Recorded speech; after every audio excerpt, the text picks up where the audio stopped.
Hi everyone.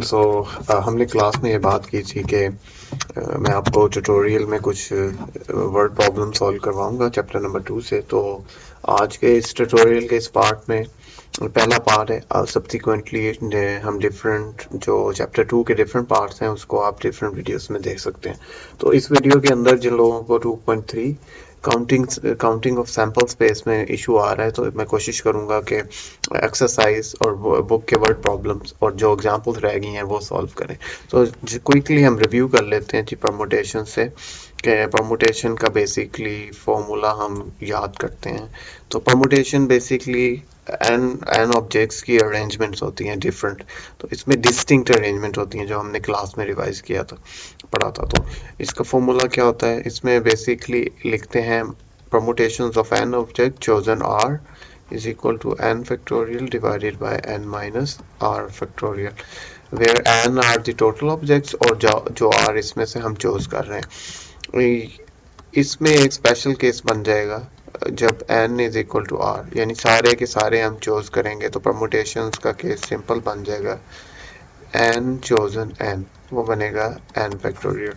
तो ये revision है। इस केस में कोई कंडीशन नहीं थी, फिर हमने कंडीशंस परमुटेशंस पढ़ी थी, जैसा कि लेट्स से रिपीटेड केस हो। तो रिपीटेड के केस के अंदर जब हमारे पास सेट ऑफ एलिमेंट्स हो जिनमें रेपिटेशंस आ रही हो, तो एन पी आर जो होता है बेसिकली वो n factorial divided by n minus r factorial, और जो रेपिटेशंस के ग्रुप्स होते हैं उससे हम मल्टीप्लाई कर देते हैं।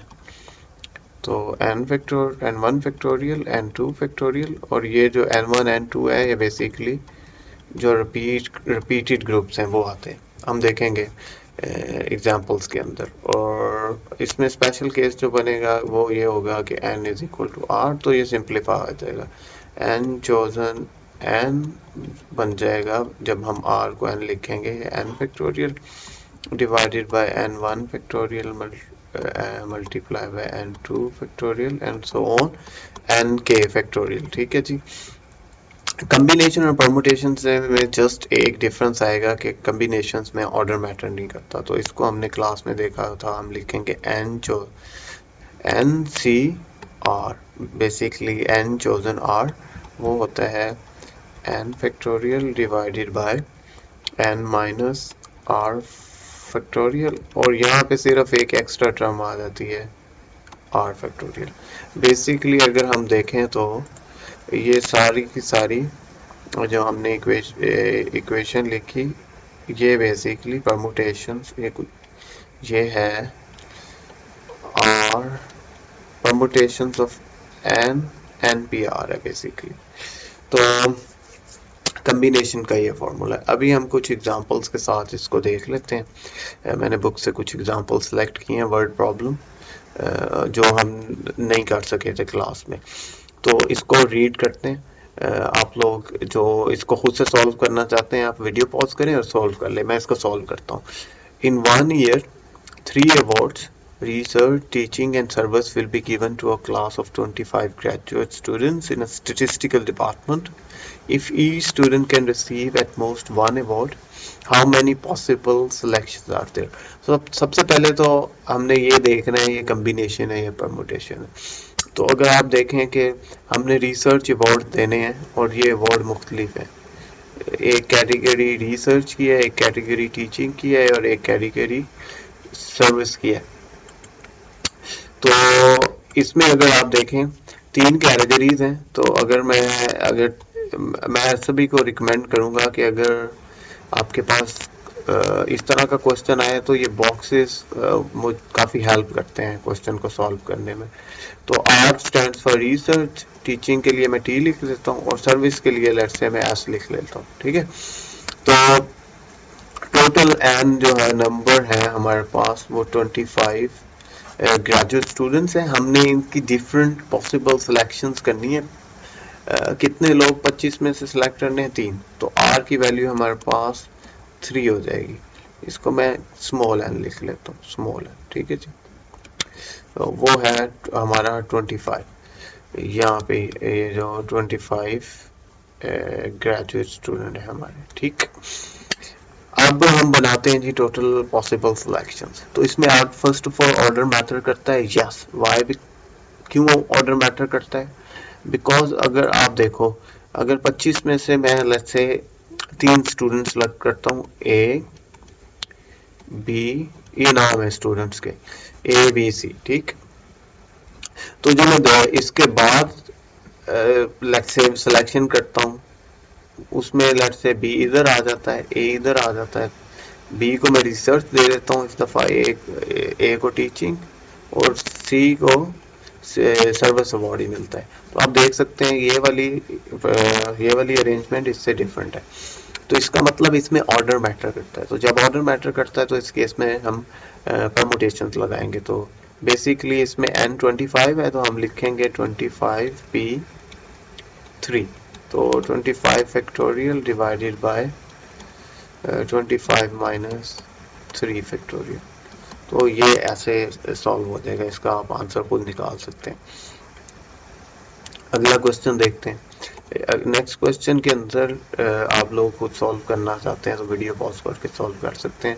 तो हम देखते हैं कि a president and a treasurer are to be chosen. Once again हमारे पास दो डिफरेंट सीट्स हैं, प्रेसिडेंट और ट्रेजरर की। हमने 50 लोगों में से सिलेक्ट करना है। How many different choices of officers are possible?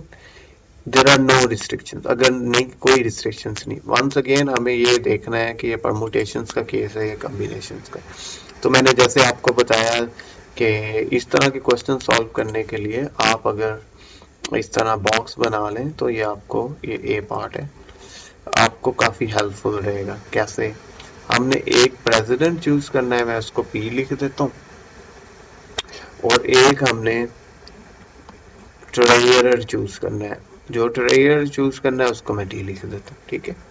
हमारे पास टोटल जो नंबर ऑफ पीपल है वो 50 है, आर है हमारे पास 2। अगर कोई इस केस में रिस्ट्रिक्शंस नहीं है तो ये सिंपल सा फॉर्मूला बन जाएगा कि ये बेसिकली बनेगा 50p2। तो 50 factorial divided bye 50 minus 2 48 factorial, ठीक है। इसका आंसर आप खुद निकाल लें। तो अब जो थोड़ा सा ट्रिकी पार्ट होगा वो हम समझते हैं, B part. Let's say B part को देखते हैं। तो मैं बी पार्ट को यहाँ सॉल्व करने की, ऑल्दो मेरे पास थोड़ी सी जगह कम है, लेकिन कोशिश करते हैं ये सॉल्व कर लें। बी पार्ट क्या है? A will serve only if he is president. A एक बंदा है 50 लोगों में से, ठीक। वंस अगेन हम बॉक्स बनाते हैं बी के लिए। मैं एक बॉक्स बनाता हूँ जिसमें मैं पी लिखता हूँ, सेकेंड बॉक्स बनाता हूँ जिसमें हमने ट्रेयर चूज करना है, इसमें हम टी लिखते हैं, ठीक। तो अब इस केस में अभी चूंकि हमें पहले वाला नहीं चाहिए तो मैं इसको इरेज कर देता हूँ, यहीं पे सॉल्व कर लेते हैं ना, ठीक है। तो क्योंकि हमारे पास जगह कम है तो मैं इसको इरेज कर लेता हूँ, यस। तो बी पार्ट यहीं सॉल्व कर लेते हैं। तो बी पार्ट जैसा कि मैंने आपको बताया, सॉल्व करने के लिए बेहतर ये है कि आप बॉक्स बना लें इसके। तो बी हम बॉक्स बना लेते हैं। एक हमने प्रेसिडेंट चूज करना है और सेकंड हमने ट्रेजरर चूज करना है, और ए एक बंदा है जो वो सिर्फ और सिर्फ प्रेसिडेंट हो सकता है, ठीक। तो हम, ये कंडीशन आ गई इसके अंदर। तो हम कहते हैं कि जी ए में, ए को तभी सिलेक्ट कर सकते हैं जब वो प्रेसिडेंट के तौर पे एक्ट करेगा। तो अगर ए हम प्रेसिडेंट बना लें तो बाकी 50 में से कितने लोग रह जाएंगे? ऑप्शन हमारे पास 49। तो बेसिकली हमारे पास 49 बनेगी कॉम्बिनेशंस, लेकिन ये सारे 49 नहीं होंगे। एक और पॉसिबिलिटी भी है, ये देखें वो कौन सी पॉसिबिलिटी है। वो पॉसिबिलिटी बेसिकली ये है जिसमें ए सिलेक्ट ही ना हो। क्वेश्चन ये है कि ए प्रेसिडेंट रहेगा लेकिन ए को सिलेक्ट करना जरूरी नहीं है, ठीक है। तो दूसरे केस में ये हो सकता है कि ए को हम चूज ही ना करें। तो अगर हम ए को चूज नहीं करेंगे तो हमारे पास प्रेसिडेंट के लिए कितनी ऑप्शंस रह जाएंगी? 49। और एक बंदा हमने इधर सिलेक्ट कर लिया तो बाकी 48 रह जाएंगे। तो ये बेसिकली 48 मल्टीप्लाई बाय 49 हो जाएगा 2352 और इन दोनों को ऐड करें तो आंसर आ जाएगा। ये टोटल पॉसिबिलिटीज है। तो बेसिकली जब बी पार्ट में ए जब सिलेक्ट नहीं करेंगे तो हमारे पास 49 पीपल हो जाएंगे। तो ये बेसिकली दो सीटें हैं 49 पीपल के लिए। तो ये बेसिकली जो मैंने कैलकुलेट किया है ये है 49p2 ये कैलकुलेट किया। आप इसको यूं भी समझ सकते हैं। तो ये बी पार्ट हो गया। अब इसका सी पार्ट देखते हैं आगे इस एग्जांपल का। B and C will serve together और नॉट एट ऑल। बी और सी जो एन था हमारे पास टोटल 50 लोग हैं। 2 लोग हमने सेलेक्ट करने हैं और सी पार्ट के अंदर हमें ये पूछा गया है कि हमने बी और सी इकट्ठे आ सकते हैं। अगर वो आएंगे तो इकट्ठे आएंगे, अदरवाइज नहीं आएंगे। वंस अगेन हम यूं करते हैं, बॉक्स बना लेते हैं। ये प्रेसिडेंट का और ये ट्रेजरर का था। तो ये ट्रेजरर का। अच्छा, अब इस केस में क्या होगा कि बी और सी, यहाँ पे बी आएगा, यहाँ पे सी। लेकिन एक दूसरी अरेंजमेंट भी बन सकती है इसके अलावा। वो क्या होगी, वो ये होगी कि मैं बॉक्स बनाऊं, ये प्रेसिडेंट का बॉक्स है और ये ट्रेजरर का बॉक्स है। तो यहाँ पे क्या होगा कि इस दफा सी प्रेसिडेंट बन जाए और बी ट्रेजरर बन जाए। तो एक पॉसिबिलिटी ये है और एक पॉसिबिलिटी ये है। लेकिन क्वेश्चन में ये हमें नहीं कहा गया कि बी और सी लाजमी आने चाहिए, वो नहीं भी आ सकते। तो वो केस जिसमें वो नहीं आएंगे, उस केस के अंदर हमारे पास ना बी आ सकता है ना सी आ सकता है। तो इट मीन्स 50 में से 2 लोग नहीं आ सकते। तो हमारे पास जो बॉक्स बचे हैं, इस तीसरी पॉसिबिलिटी क्या है कि हमारे पास प्रेसिडेंट का बॉक्स ये, ट्रेजरर का बॉक्स ये। अब हम ना बी को सिलेक्ट कर सकते हैं ना सी को। तो बाकी कितने बचे? 48 लोग। 48 पॉसिबिलिटीज यहाँ पे आ जाएंगी मल्टीप्लाई बाय 47। तो ये बेसिकली मैंने जो लिखा है ये है 48p2। तो इसको इन ये पहली अरेंजमेंट प्लस 1 ये और 48p2 ये टोटल नंबर ऑफ परमुटेशंस इस केस के अंदर बन जाएंगी, जो कि 2258 है। ये आंसर है जी इसका। और डी पार्ट के अंदर ये थोड़ा सा ट्रिकी है। D and E will not serve together. D और ई इकट्ठे नहीं आ सकते, ठीक है। अगर डी आएगा तो ई नहीं आएगा। Once again boxes can help to understand. अगर आप डायरेक्ट कर लेते हैं बहुत अच्छी बात है, but in order to explain this is a good method, right? अगर D आएगा तो फिर B नहीं आ सकता। तो मैं ऐसे करता हूँ कि अगर यहाँ पे D आएगा तो अब मैं E को सिलेक्ट नहीं कर सकता। टोटल 50 थे, एक सिलेक्ट किया 49, अब E नहीं आ सकता। तो मेरे पास 48 चॉइसेस रहेगी। 48 चॉइसेस, ठीक है।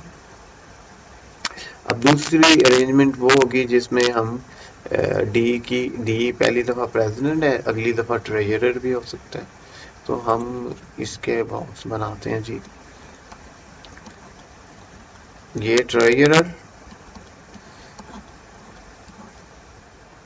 सॉरी यहाँ पे प्रेसिडेंट नहीं लिखते हैं, यहाँ पे ट्रेजरर लिखते हैं। तो इस दफा डी जो है वो ट्रेजरर, ई नहीं आ सकता। अगर ई नहीं आ सकता तो प्रेसिडेंट के लिए हमारे पास 48 चॉइसेस बन जाएंगी। तो ये 48 प्लस 48 प्लस डी और ई इकट्ठे नहीं आ सकते। तो अब ये वाला केस हम देख लेते हैं जब डी और ई इकट्ठे नहीं आ सकते। मतलब ना हम डी को सिलेक्ट करें ना ई को सिलेक्ट करें। तो प्रेसिडेंट ट्रेजरर, वंस अगेन दो हमने ना डी आ सकता है ना ई आ सकता है। तो 48 यहाँ पे आ जाएंगे ऑप्शन, 47 यहाँ पे आ। ये क्या है? ये ये वंस अगेन अगर मैं लिखूं तो ये बनेगा 48p2। तो टोटल पॉसिबिलिटीज बनेगी 48 प्लस 48 प्लस 48p2। तो इसका आंसर आप निकाल सकते हैं। ठीक है जी, ये हो गया। अब आगे चलते हैं। अच्छा, अब ये वाली एग्जांपल देखते हैं कि इसमें क्या है। इसमें अगर आप पढ़ें in how many ways can 7 graduate student, तो 7 स्टूडेंट्स हैं, तो पहले तो हम n लिख लेते हैं 7। B assigned to 1 triple and 2 double hotel rooms during a conference. तो अगर आप ये देखें कि ये सबसे पहले कि ये परमुटेशंस है या कॉम्बिनेशंस है, तो इसमें अरेंजमेंट मैटर करती है। वाई? देखें, लेट्स से ये एक ट्रिपल रूम है, 1, इसमें 1 2 3 रूम्स हैं और 2 डबल रूम्स हैं। तो मैं ये डबल रूम बना देता हूँ, एक ये एक ये। तो ये ट्रिपल रूम है, ये पहला डबल रूम है और ये सेकंड डबल रूम है। 7 ग्रेजुएट स्टूडेंट्स हैं, डिफरेंट स्टूडेंट्स हैं। ठीक है, जैसे A B C D E F G. तो इसमें से लेट्स से मैं ये करता हूँ, कोई भी अरेंजमेंट लिख सकते हैं ना। लेट्स से ट्रिपल में ए बी सी आ गया, इसमें डी है, इसमें ई है, इसमें एफ है और इसमें जी है। अगली दफा मैं ये करता हूँ अरेंजमेंट में, जी इधर आ जाएगा, एफ इधर आ जाएगा। तो ये डिफरेंट होगी इससे। इसका मतलब ये इस तरह से अरेंज करना और इस तरह से अरेंज करना डिफरेंट है। तो ये जब हमें पता है डिफरेंट अरेंजमेंट्स हों तो उसको हम परमुटेशंस बोलते हैं। तो ये परमुटेशंस होंगी। अब सेकंड बात ये कि ये परमुटेशंस रिपीटेड है या नॉन रिपीटेड है। तो ये जो हम डील करेंगे ना D2 को, D1 को, ये एक केस डील करेंगे। जैसे D1 में हमें फर्क नहीं पड़ता दो कौन से स्टूडेंट के हैं, और D2 के अंदर भी इसी तरह, T के अंदर भी। तो ये ग्रुप्स बन गए हैं बेसिकली। तो पहले ग्रुप में N1 में 3 स्टूडेंट्स हैं, दूसरे ग्रुप में 2 स्टूडेंट्स हैं और तीसरे ग्रुप में भी 2 स्टूडेंट्स हैं। तो जब रिपीटेड का केस हो तो परमुटेशन हम निकालते हैं ऐसे। ये 7 चोजन 7 है, ऊपर 7 फैक्टोरियल आएगा और नीचे रिपीटेड ग्रुप्स आएंगे। तो 3 factorial multiply by 2 factorial multiply by 2 factorial, इसका आंसर आप निकाल लें। अब आगे चलें। तो अब ये यहाँ से क्वेश्चन जो है ना वो मैंने एक्सरसाइज से लिए।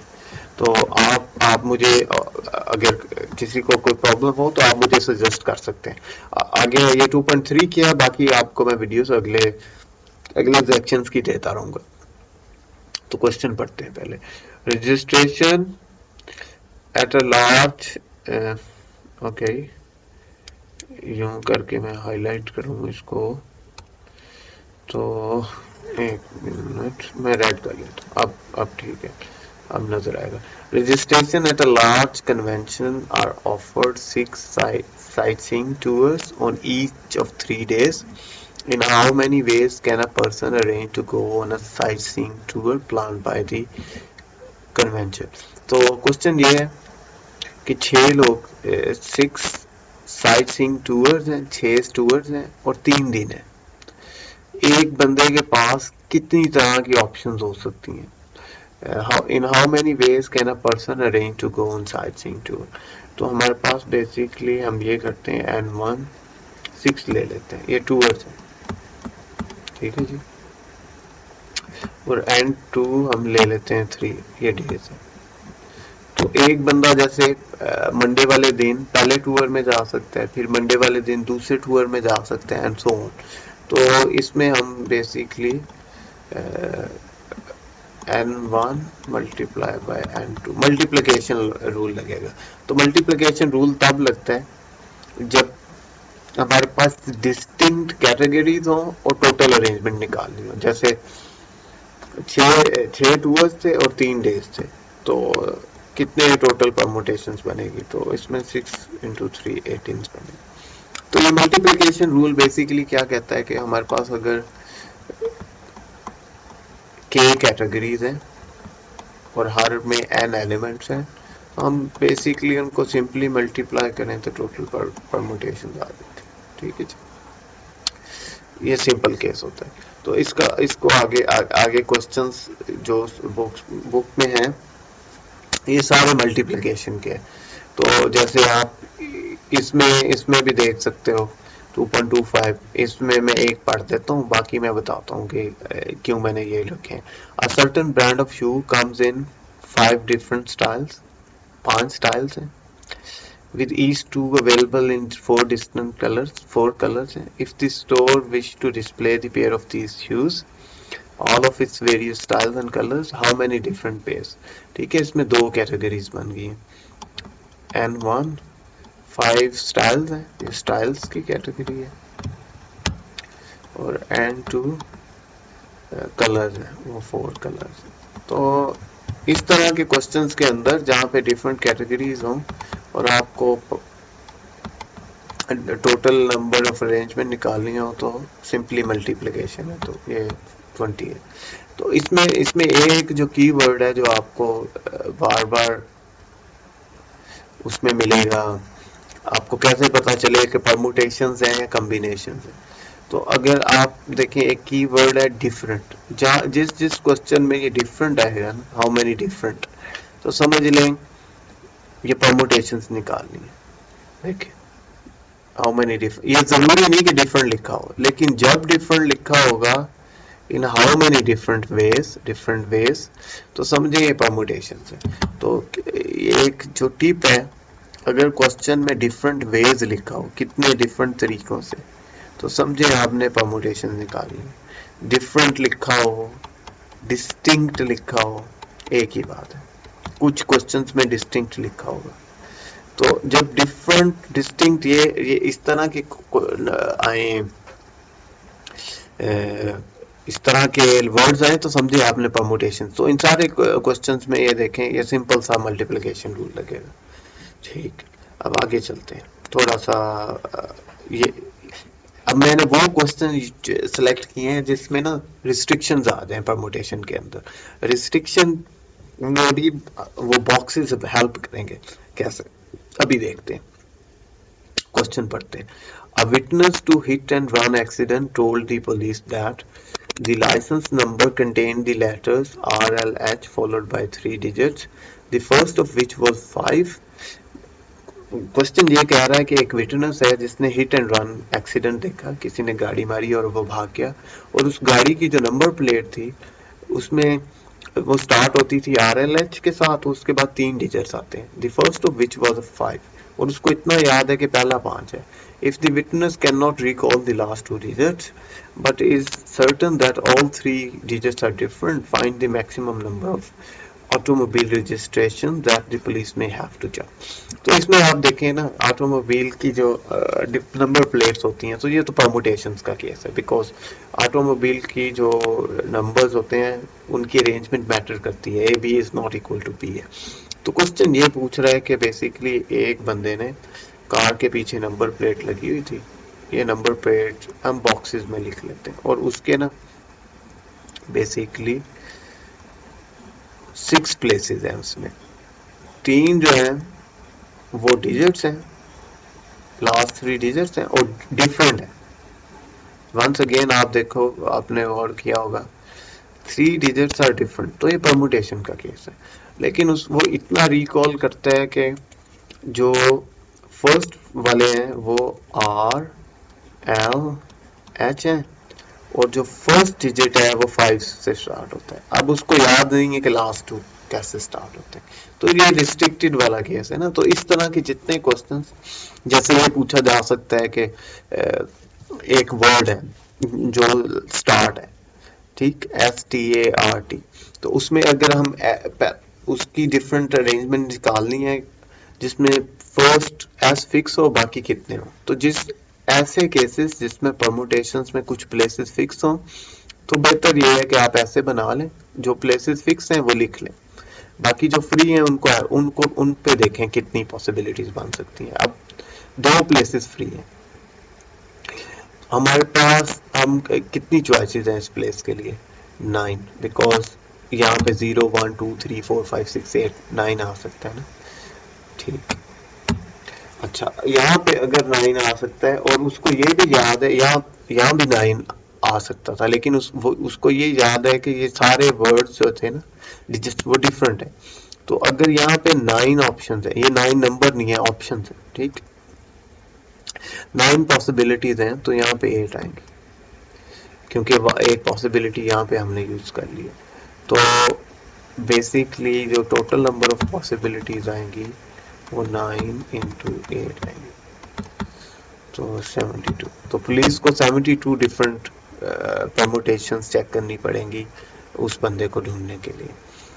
तो इस तरह के केसेस जिसमें कुछ पोजीशंस फिक्स हों, आप ट्राई करें कि उसको ना बॉक्स बना के फिक्स कर लें और बाकी देखें कि आप कैसे यूज कर सकते हैं, कैसे कैलकुलेट कर सकते हैं ये। अच्छा, अब ये भी इसी तरह की एग्जांपल है जिसमें हमने फिक्स कर लिए होंगे कुछ प्लेसेस।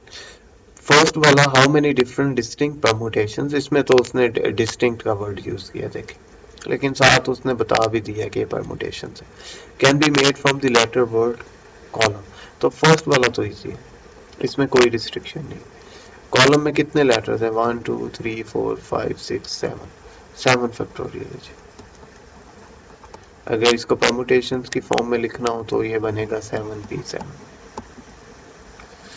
तो 7 डिस्टिंक्ट है, इसमें रेपिटेशन नहीं थी, तो इसलिए ये मैंने 7 फैक्टोरियल लिख लिया।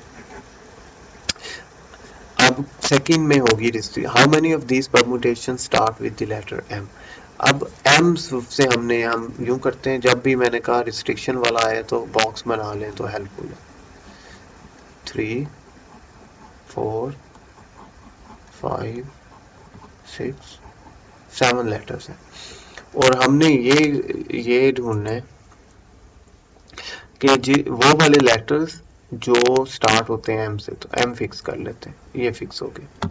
अब हमारे पास ये कितनी पोजीशंस फ्री है, हमारे पास 6 पोजीशंस फ्री है ना। तो जब 6 पोजीशंस फ्री हैं और 6 ही हमारे पास लेटर्स हैं, तो ये बन जाएगा 6p6, बेसिकली 6 फैक्टोरियल बनेगा। तो ये तो आसान सा केस था, चलें आगे चलते हैं। तो बेसिकली ये मैंने इसलिए सिलेक्ट किया ऐसे केसेस जिसमें आप प्लेसेस फिक्स कर लें, तो फिर कितनी बनेगी। फॉर एग्जांपल ये क्वेश्चन भी हो सकता था कि पहला m हो और लाजमी तौर पे आखिरी वाला s हो, तो मैं s यहाँ पे लिख लेता और बाकी 5p5 बन जाता। तो जिनमें प्लेसेस फिक्स हो आप ऐसे सॉल्व कर लें। अच्छा आगे चलते हैं।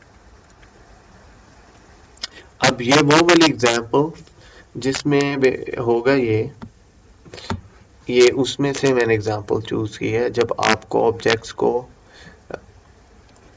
अल्टरनेट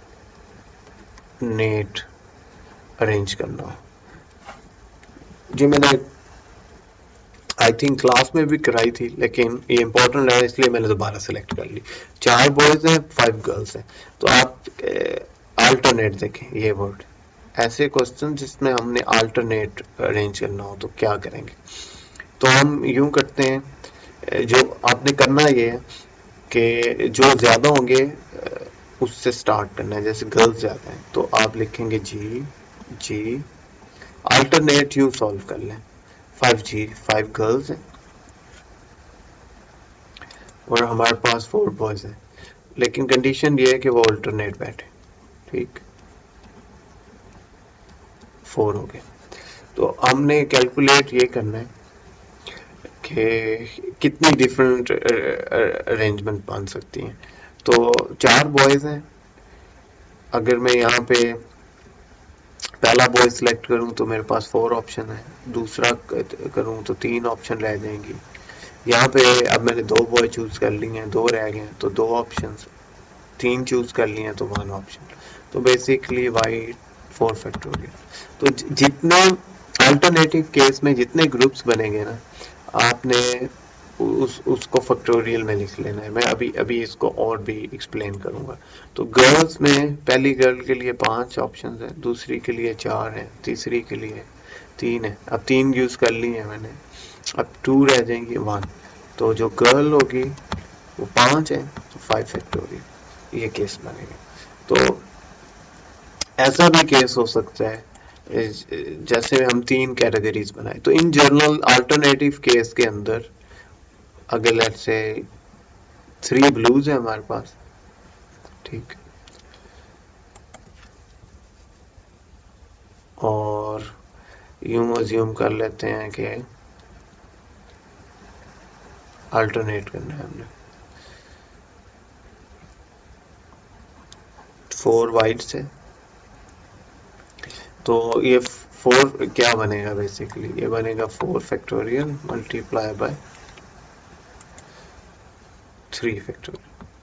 तो अल्टरनेट में हम यूं करेंगे,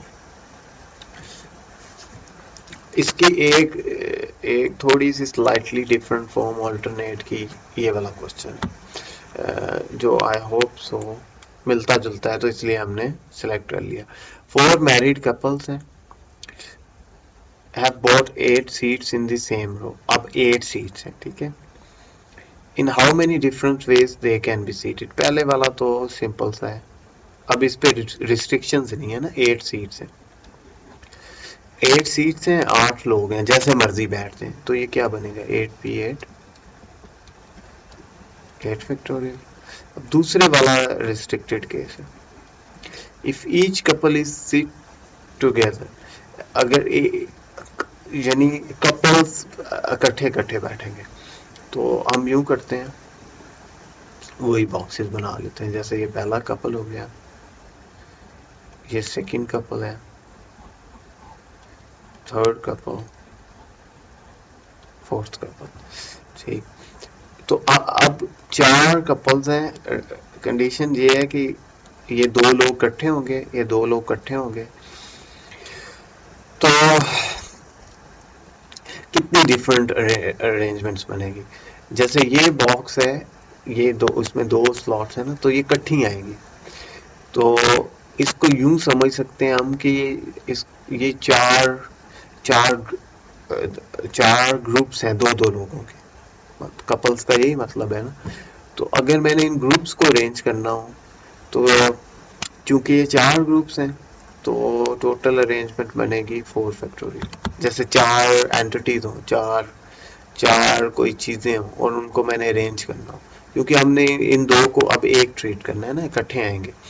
तो अगर ग्रुप्स हो, तो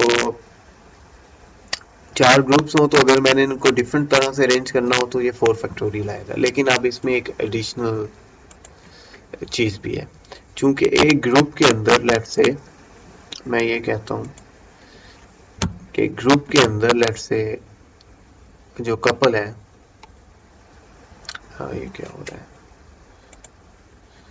ये कपल जो है, लेट्स से पहली अरेंजमेंट में ए बी बैठा हुआ है, यानी फीमेल इधर है, मेल इधर है, तो ये एक अरेंजमेंट ये भी बन सकती है जिसमें बी इधर आ जाए, ए इधर आ जाए, यानी बी ए हो जाए।